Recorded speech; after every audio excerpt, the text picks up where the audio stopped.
ثانوي، فيديو جديد من فيديوهات الهوم ورك. خلاص بقى قربنا نشطب المنهج بتاعنا، فاهم؟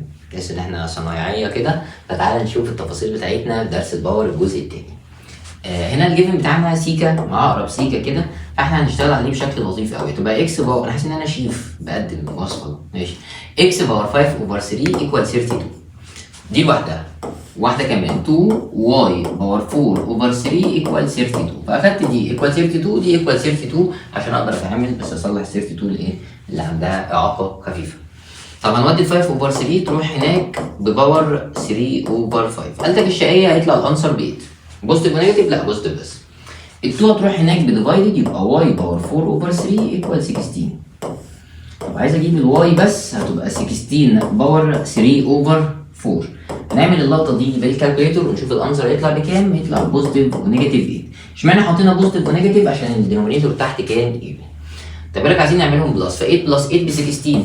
طب هي لو كانت نيجاتيف 8 ف 8 ماينس 8 ب 0. فمعاك 2 اوبشن 0 و16. هو ده اللي تشويز الصح عندك عشان الاجابه تكون ماشيه زي الفل. اللي بعده بيقول لحضرتك، بس طلع الاول الاختيارات. اللي بعده دي مكتوبه بس غلط، معلش. هي 3 باور اكس. الناس بتوع الباور بوينت عندنا مفيش مخ مريح. ماشي اوكي، كويس الواحد خد باله. طب دي نحلها ازاي؟ دي لو حد فاكر بناخد 3 باور اكس تايم 3. الفيديوهات بتاعت الباور دي مهمه قوي. 3 باور اكس فصصت بس دي اكس بلس 1 لحاجتين ايكوال 12. زي ما اتعودنا هناخد 3 باور اكس بره كومن فاكتور، هيبقى 3 باور 1 بلس اكن هنا كان معمول تايمز 1 ايكوال 12. هناخد اللقطه دي كلها تروح هناك بالديفايدد، يبقى 3 باور اكس 12 ديفايدد 4 اللي هي ب 3 اللي هي 3 باور 1. دي راحت مع دي، يبقى الاكسايه عندنا بكام؟ ب 1. وهو كان بيسأل على سوليوشن سيت، فالسوليوشن سيت هيكون عندك ب 1. اللي بعده مختلفه دي حلوه، يعني المفروض كل جبنا الاجابه معلش ولا اكن حاجه حصلت.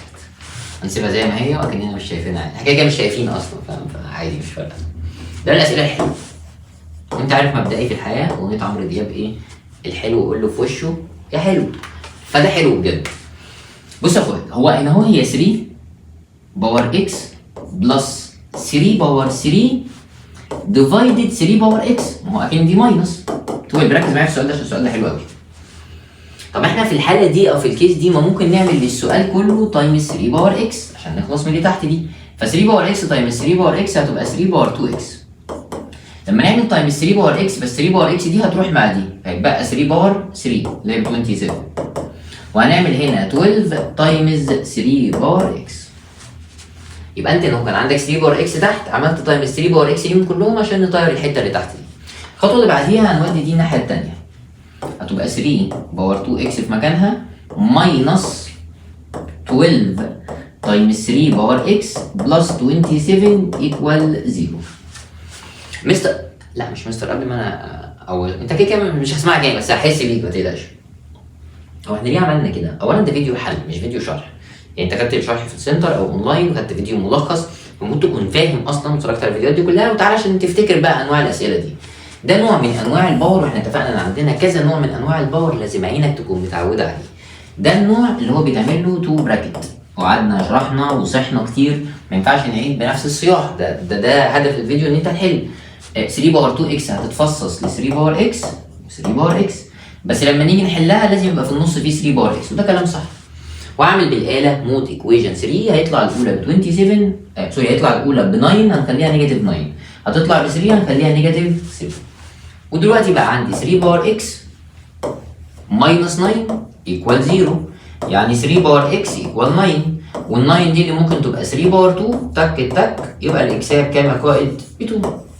الناحيه الثانيه 3 باور اكس ماينس 3 ايكوال 0، يبقى 3 باور اكس ايكوال 3، يبقى الاكسيه بس 1. شكرا على كده. يبقى سوليوشن سيت المفاجاه بتاعتنا بقى اللي احنا كنا مخبيها عليكم اللي هي 1 و 2. ماشي.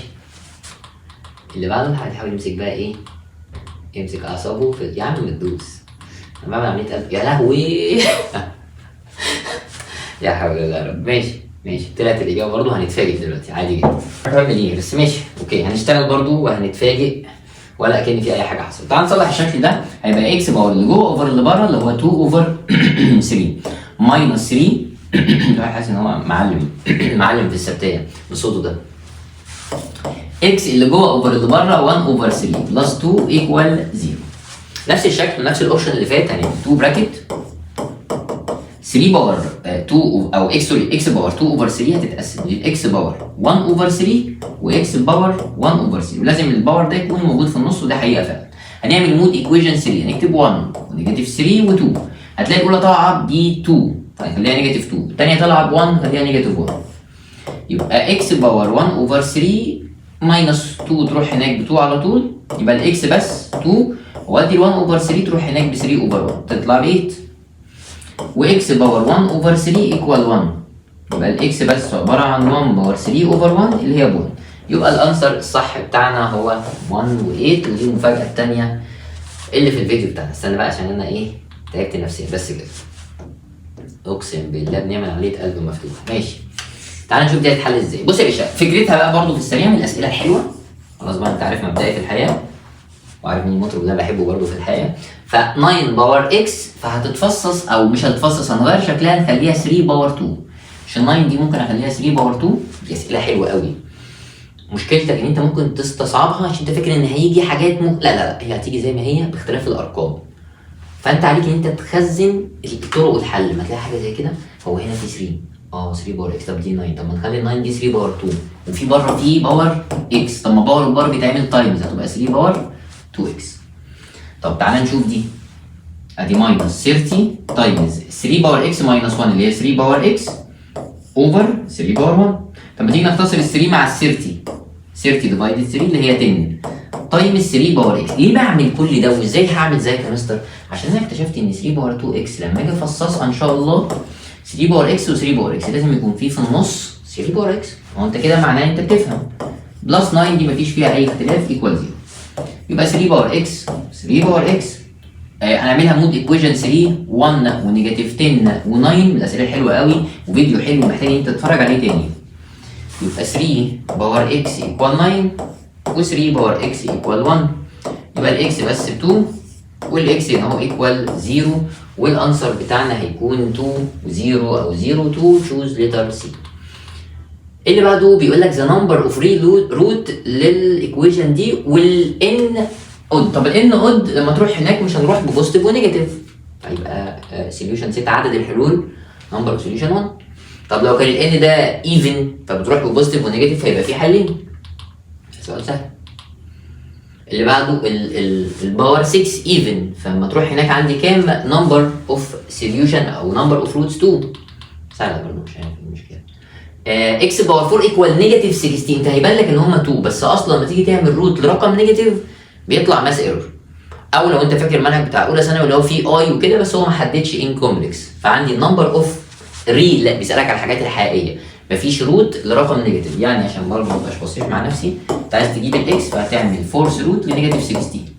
او لو انت موظف مش هي 4 اوفر 1، ما في ناس بتتفرج علينا موظفين 1 اوفر 4 هتطلع ماس ايرور في الحالتين، يبقى مفيش حلول، يبقى النمبر اوف سوليوشن هو 0.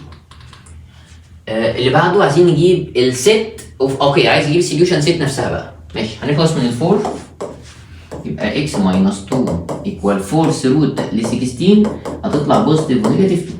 طالما الروت هنا ايفن يبقى بوزيتيف ونيجاتيف، يبقى اكس ماينس 2 ب 2 او اكس ماينس 2 نيجاتيف 2. ماينس 2 هتروح ببلس 2 بلس 2 4، ماينس 2 هتروح ببلس نيجاتيف 2 بلس 2 يبقى الاكس بكام؟ ب0. يبقى الانسر بتاعك 0. عايز تعمل 4 اوفر 1 تروح هناك ب 1 اوفر 4 تطلع ب 2. طبعا انت بتعمل ديفايدد لرقم ايفن فهتحط بوزيتيف ونيجاتيف و0 و4 الاجابه الصح. دي من الحاجات اللي احنا ان شاء الله هناخدها في الحصه اللي جايه اللي هي بقى بدايات اللوج بتاعتنا. بيقول لك امتى تبقى اكسبوننت فانكشن. عشان تبقى اكسبوننت فانكشن لازم البيز بتاعتك تكون رقم رقم بوزيتيف وما يكونش ب1. فبوزيتيف وما يكونش ب1 يبقى هي بوزيتيف ما عدا 1. طب ليه ما عدا 1؟ اصلا لو هنا دي ب1 ف1 باور اي حاجه هيطلع 1 فاختفى الباور، ما بقاش الباور ليه قيمه. باور 3 باور 3 ما بقاش ليه قيمه، تطلع الاجابه بكام؟ ب1. والاكسبوننت او الاكسبونشال بتاعنا هنا هو الاسم الافخم او الاعلى بالنسبه لنا بالنسبه للباور، هو اصلا باور بس الاكسبوننت بالنسبه لك هو باور، فاختفى درس الاكسبوننت لو البيس كان كام يا قائد؟ كان 1. فدي من الحاجات الريمارك اللي هندوس عليها اكتر في حصه اللوج باستفاضه. تعال نشوف دي حاجات بقى خفيفه كده، سكيلز خفيفه. بيقول لك اف اوف اكس بكذا، عايزين نجيب اف نيجاتيف 2، هنشيل الاكس ونحط نيجاتيف 2، هيطلع الانسر بتاعنا ب 1. 3 باور 0 ب 1. اللي بعده حاجات لطيفه خالص دي. ماشي، واحده كمان عايزين نجيب اف اكس بلس 1، يعني نشيل كل اكس ونحط مكانها اكس بلس 1، فالماينس 1 راحت مع البلس 1 هتبقى 4 باور اكس. ماشي اوكي سهل. يعني في حاجات في الباور سهله وفي حاجات ايه تاخد وقت مننا. تعالى نشوف دي. اف باور او اف نيجاتيف اكس، هنشيل اكس ونحط نيجاتيف اكس، 2 باور نيجاتيف اكس. طب الباور النيجاتيف ده بنغير مكانه لو حد يفتكر، اللي هو هيبقى 1 اوفر 2 باور اكس. ممكن اخليها 1 اوفر 2 كل باور اكس عادي، عشان طبعا ال 1 باور اي حاجه ب 1، عشان دي بنفس الصيغه مش موجوده. اللي موجود البديله بتاعتها اللي هو تشوز ليتر بي. اللي بعده سهله، بس عايزك تكون مصحصح معايا. لو مزاجك مش رايق وقف الفيديو واستنى 5 اسئله دول، بعد كده ارجع افتح تاني وانت فاهم فريش كده وفي المود. مزاجك رايق الاسئله دي سهله قوي. بيقول لك اف اوف اكس بالكلام ده. طب احنا عايزين نجيب اف اكس ماينس 1، يعني تبقى 5 ماينس، اشيل الاكس واحط مكانها اكس ماينس 1. تحت الاف اهي ماينس، هنشيل الاكس ونحط مكانها اكس بلس 1. طيب ادي 5، هندخل النيجاتيف نيجاتيف اكس بلس 1، 5 نيجاتيف اكس ماينس 1. طب الخطوه اللي بعديها تعالى نفصص دي. 5 باور نيجاتيف اكس تايمز 5 باور 5 باور نيجاتيف اكس تايمز 5 باور نيجاتيف، دي راحت مع دي. 5 باور 1 و5 باور نيجاتيف 1 اللي هي هتطلع بالاله 25، يبقى الانسر بتاعنا 25. وسؤال سهل خلي بالك.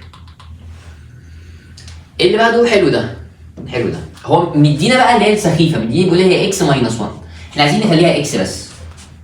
يعني معنى كده ان انا هاجي هعمل هنا بلس كام؟ بلس 1، عشان 1 تروح مع ماينس 1 تدينا اف اوف اكس. طب زي ما عملت هنا بلس 1 يبقى هعمل هنا انا كمان بلس ايه؟ بلس 1. طب هتبقى 2 باور اكس بلس 2. تاني هي كان مديها لنا اكس ماينس 1 وبيسالك انا عايز اف اكس بس، يعني انت هتيجي اهو تعمل بلس 1، يبقى هاجي في الفانكشن نفسها فوق واعمل بلس 1 مع الاكس، فهتبقى اكس بلس 2. ليها طرق حل تاني كتير، لو انت حليت الاول ده الطبيعي تحل الهوم ورك بعد كده تتفرج على الفيديو، فممكن تجيبها بكذا طريقه حل تانيه، والاجابه الصح هتبقى لتر سي، عشان ما تبقاش متكتف ان هي دي الطريقه بس اللي صح. تعالى نشوف دي. هنا هو الراجل محترم، لازم تغير فكرك وتسمع كتير. اف اوف اكس مديك الفانكشن الاوريجينال الاصليه، عايزين نجيب دي هتبقى ايه؟ اشيل الاكس واحط مكانها اكس بلس 1 تايمز اف اكس ماينس، يعني ايه واكس ماينس 1. طب ايه باور اكس؟ طب في حاله التايمز بنعمل الباورات بلس، تبقى اكس بلس 1 بلس اكس ماينس 1، دي راحت مع دي هتبقى ايه باور 2 اكس. طيب ايه باور 2 اكس هتطلع تجري تختارها وتاخد صفر. ليه؟ عشان هو ما حطش نقط وسكت، قال لك هي عباره عن اف كام؟ هي الاجابه لازم تكون ايه باور 2 اكس. طب دي اكتبها ازاي؟ مش الفانكشن اف اكس ايه باور اكس، يبقى دي عباره عن الفانكشن 2 اكس. يعني ايه؟ اصل اف 2 اكس يعني بيقول لك شيل كل اكس وحط مكانها 2 اكس، كده يطلع لي ايه باور 2 اكس. يبقى اللي تشوز الصح ده. مستر انا مش فاهم، تاني بالراحه حبيبي. هو لو مش كاتب كلمه اف او مش كاتب الحته دي وعامل نقط بس، فالاختيار ده هيبقى صح عشان ده الناتج. هو بيقول لك انا عايز بقى الناتج ده يعتبر فانكشن لكام؟ ما هي الفانكشن عباره عن ايه باور اكس، احنا عايزين نخليها ايه باور 2 اكس، يبقى الفانكشن دي ما كانتش اف اكس، كانت اف 2 اكس عشان هو كاتب قبلها الاف. وبرضه من الاسئله اللي بتتعلم عليها عشان وقت ما تحب تنوي وتذاكر تبص على الافكار دي. واحده كمان برضه نفس الكلام، اف اكس بلس 1 ما بحبهاش، هخليها ماينس 1، يبقى دي كمان ماينس 1. يبقى عندي اف اوف اكس العاديه الاوريجينال 2 باور اكس ماينس 1، دي الاوريجينال اللي اشتغل عليها. طب يقول لي عايز اف ايه؟ عينيا الاثنين. اف ايه يعني 2 باور ايه ماينس 1، هو مديها لنا ب 8. طب ما ال 8 دي 2 باور 3، البيز راحت مع البيز، ايه ماينس 1 ب 3، يبقى الايه عباره عن كام يا قائد؟ 4. وصح وفلالي قوي قوي قوي، اسئله حلوه قوي خلي بالك. هنشوف دي. مدينا اف اوف اكس العاديه، عايز اف اكس ماينس 1، يبقى شيل اكس حط اكس ماينس 1، يبقى 3 اكس ماينس 1 وماينس 2 هي ماينس 3، كل ده قال لنا عليه ب 81.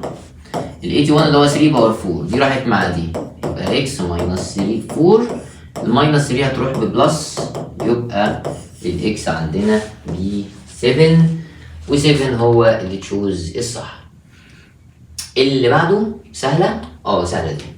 ليه؟ مدينا الفانكشن الاوريجينال، بالك عايز اف 2 اكس، يبقى 2 باور 2 اكس ماينس اف اكس، اشيل اكس واحط مكانها 2 اكس بلس 1 ايكوال 0.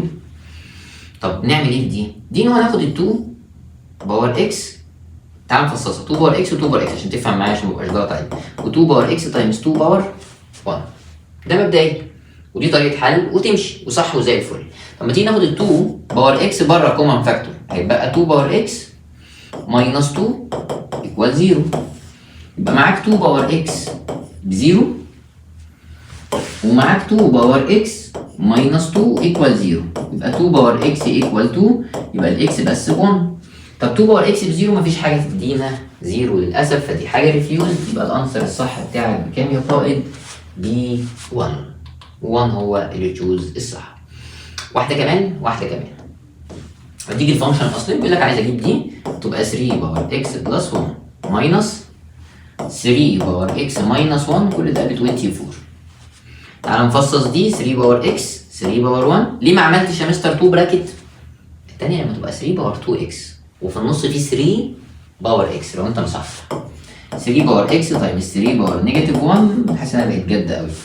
بس عشان ايه؟ انا عارف انت في الاخر كده بيبقى خلقك ضيق في الفيديوهات في الاخر او في نهايه الترم، يعني 3 باور اكس سحبناها بره، يبقى 3 ماينس 3 باور نيجاتيف 1 ايكوال 24. هناخد دول كلهم يروحوا هناك بقى قائد بديفايد، يبقى 3 باور اكس ايكوال 24، 3 ماينس 3 باور 1، 3 باور اكس ايكوال، يا رب ايش الآلة تشتغل، حاسس ان الدنيا كلها معجزة تشتغل. 24 ديفايدد، مش عارف شكله وحش والله بجد، يعني نفسي اجيب آلة جديدة عشان الواحد الحمد لله ربنا كرمه، المفروض تجيب آلة جديدة ونقفل. بس دي عايشة معايا، دي ذكرى معايا من انا كنت في ثانية ثانوي تقريبا. هنشيل ال9 ونحط مكانها 3 باور، انتوا ما غيرتوهاش الحجر والله، 3 هتروح مع ال 3. الاكس ايكوال 2. حلو الكلام، في 2 في 2. شكرا. تعبانين كده، احنا تعبانين، بنموت يا ريس. 20 سنة 21 سنة بنموت فعلا. يلا نعوض. عايزين اف 2 اكس يبقى 3 باور 2 اكس ماينس 24، اف اكس يبقى 3 باور اكس ماينس 1 ماينس اف 2 اللي هي 3 باور 2 ايكوال 0. انا حليت حاجة زيها افكرك بيها دلوقتي. 3 باور 2 اكس امان، 24 امان، دي هتبقى 3 باور اكس ديفايدد 3 باور 1. 3 باور 2 اللي هي ب 9. ليه عملت كده؟ عشان 24 ديفايدد 3 يبقى 3 باور 2 اكس، الحته دي جامده قوي. 24 ديفايدد 3 اللي هي 8. عشان السؤال ده لازم يتحط في صوره معينه، يبقى كده هو الدنيا مترتبه والحياه جميله. طب نعمل ايه دلوقتي يا قائد؟ هنعمل 2 براكت عشان يبقى عندي 3 باور 2 اكس تتفصص ل 3 باور اكس و 3 باور اكس، وانا مش كمثري، انا فاهم، انا بفهم ماس. ما هو 3 باور 2 اكس يبقى لازم اللي في النص يكون فيه 3 باور اكس. طب مود ايكويشن 3 1 نيجاتيف 8 نيجاتيف 9، هتلاقي الاولى ب 9 يبقى تخليها نيجاتيف 9، هتلاقي الثانيه ب 1 يبقى تخليها نيجاتيف 1 يبقى تخليها بلس 1. طب يلا بينا، يبقى 3 باور اكس ايكوال 9، 3 باور اكس ايكوال نيجاتيف 1. هنا الاكسايه ما دي هتبقى 3 باور 2، يبقى الاكسايه بكام؟ ب 2. 3 باور اكس عشان تدينا نيجاتيف 1 مفيش حاجه اصلا تدينا الانسر بنيجاتيف 1، والكلام ده هنشرحه زي ما قلت لك باستفاضه في درس اللوج اللي هو عكس الباور. فالانسر الصح عندك هيكون ب 2 و2 تشوز صح. اخر حاجه دي من حاجات الحفظ اللي عندنا، مهمه قوي تحفظ الثلاث اسئله دول.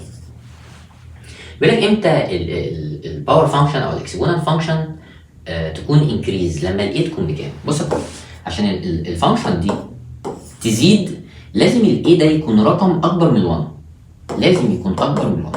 ليه؟ لو مثلا 2 باور 3 هتدينا 8، 2 باور 4 هتدينا 6، بيزيد. طب لو الاي دي ما بين الزيرو والوان اللي هي فراكشن،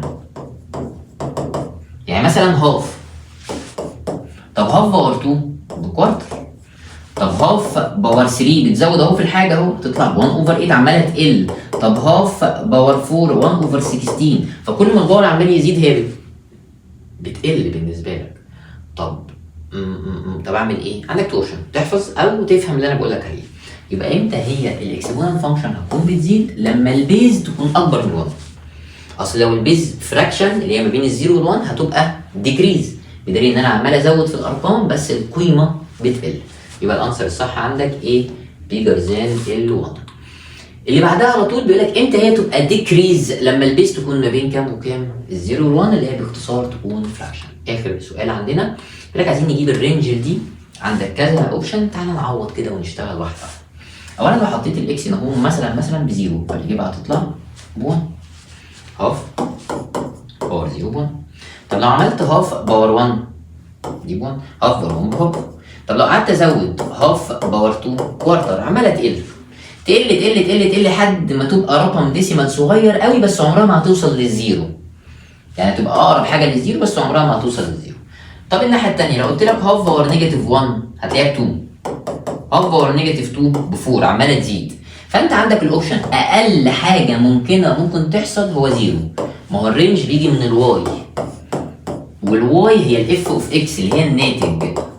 فالاجابه بتاعتك هتكون ما بين زيرو لحد انفينيتي، وده اللي تشوز الصح. حاولت اطبقه لك في دي. حاول تتفرج على الاسئله دي تاني عشان الفيديو ده موت الموت، بصحصح فيه قبل ما نخش على اللوج الحصه اللي جايه.